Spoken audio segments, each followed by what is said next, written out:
Hola a todos, Peña, ¿qué tal? ¿Cómo estáis?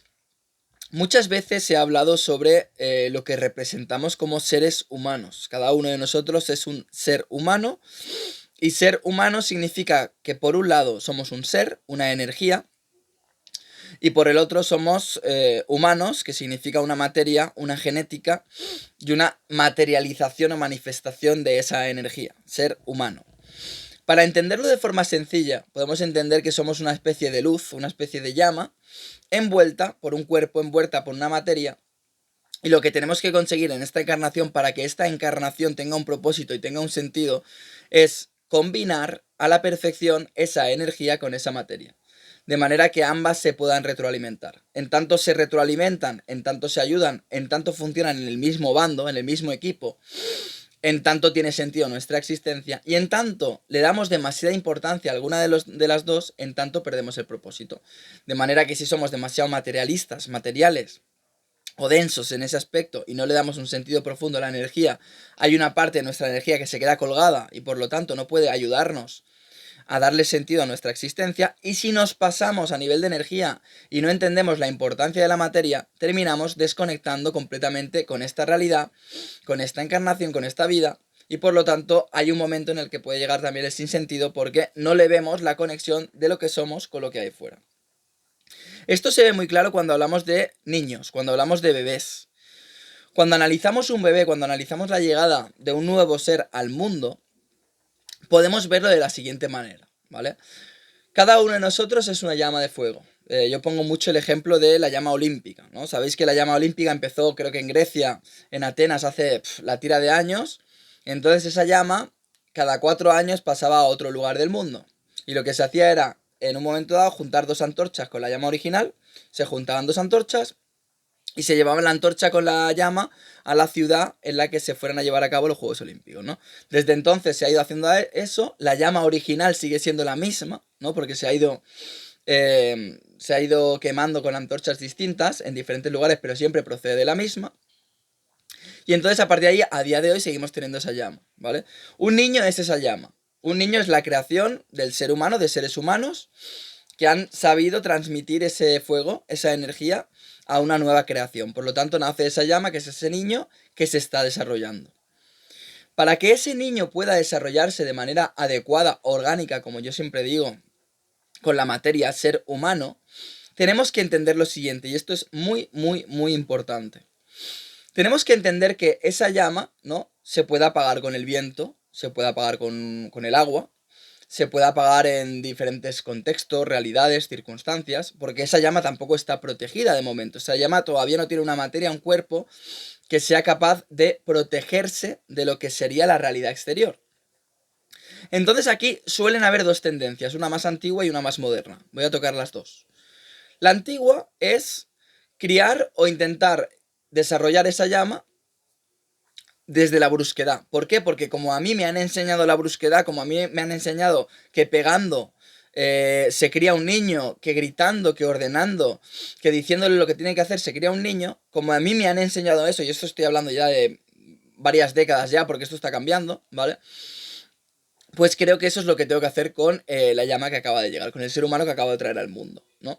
Entonces, ¿qué sucede? Que esa llama, cuando tú tienes un exceso de daño, un exceso de amenaza o de golpe, de impacto desde el exterior, esa llama se puede llegar a apagar. A eso le llamamos trauma y a eso le llamamos un exceso de impacto, ¿vale? ¿Qué significa? Que el desarrollo de ese niño va a depender siempre de ese trauma o de ese maltrato o de esa programación tan fuerte. De manera que ese niño, que ese ser cuando sea mayor, tendrá que trascender ese trauma, esa dificultad para poder encontrarse a sí mismo. Pero primero será el trauma. Si no encuentra la solución a ese trauma, se quedará de alguna manera colgado de por vida. Eso en el aspecto de la llama sería cuando tú la llama no la proteges absolutamente nada, la dejas a la intemperie y esa llama por un golpe de viento, por un golpe de agua o por un golpe de nieve o por un movimiento o por lo que sea se termina apagando, ¿vale? Si no entiendes que tienes que proteger en cierta manera esa llama se puede llegar a apagar. Y si eres muy drástico se apagará drásticamente. De manera que ahí no hemos sabido conservar la vida.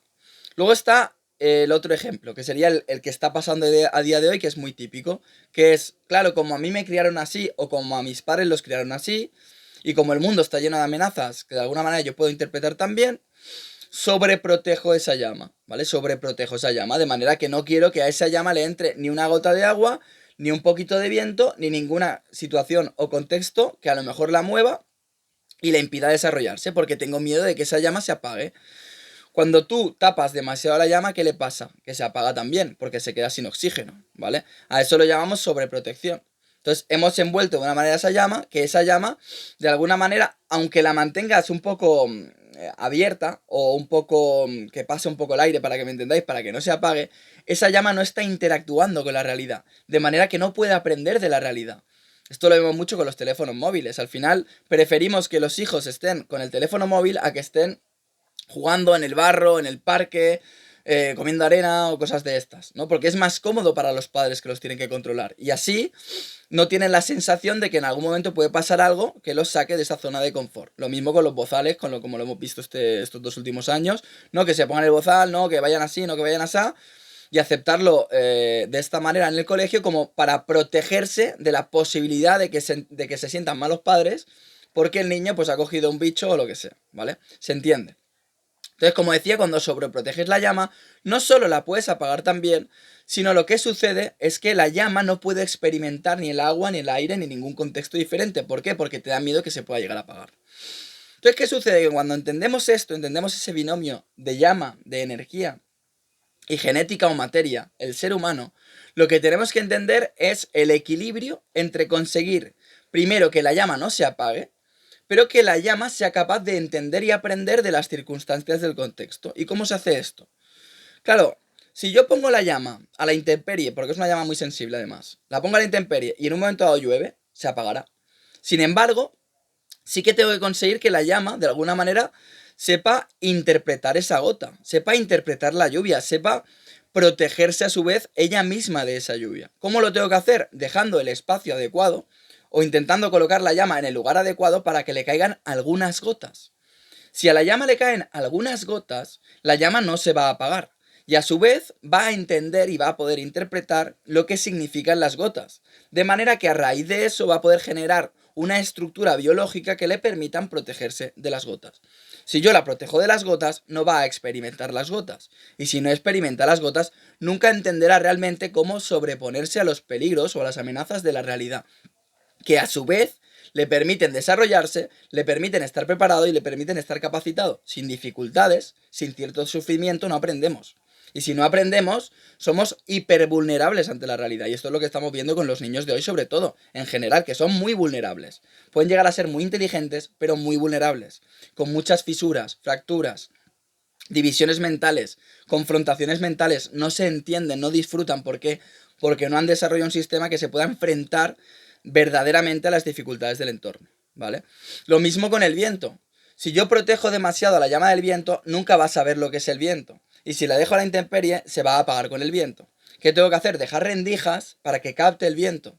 El viento no la va a apagar y así va a entender lo que pasa cuando de alguna manera pasa por ella el viento. Contra más contextos pueda interpretar o pueda adaptarse esa llama, con esa protección que se va generando ella misma de alguna manera para poder filtrar la realidad, esa llama va a conseguir un desarrollo superior, un desarrollo adecuado, un desarrollo en el que el binomio entre el humano y el ser, entre la materia genética y la llama, sea el adecuado, sea orgánico para que esa encarnación, para que ese ser ya adulto pueda entender su propósito en la vida y pueda lidiar con cualquier realidad que se le aparezca. Si entendéis esto, entendéis dónde está la justa medida, entiendes cómo ser útil para la encarnación de los demás o para el propósito de los demás y entiendes el verdadero sentido de lo que es ser humano y demás. Si yo me centro demasiado en ser un buen padre o ser una buena madre, lo que me va a pasar es que voy a intentar sobreproteger a ese chiquillo para que no le pase nada, para que yo sienta que de alguna manera yo lo he llevado a la adultez sin que le pase nada grave. Pero igual esa persona no sabe disfrutar de la vida. Y al contrario te va a pasar si lo maltratas, le gritas, le ordenas y le pegas. Que entonces ese niño, ese ser no va a entender absolutamente nada, va a tener una confrontación mental porque su madre o padre es el que la ha maltratado y tampoco va a saber desarrollarse. Si has entendido esto, Creo que se entienden muchas cosas y espero bueno, que esta reflexión sea muy útil. Lo dejo aquí, haremos nuevos vídeos y gracias por estar. Besos, chao.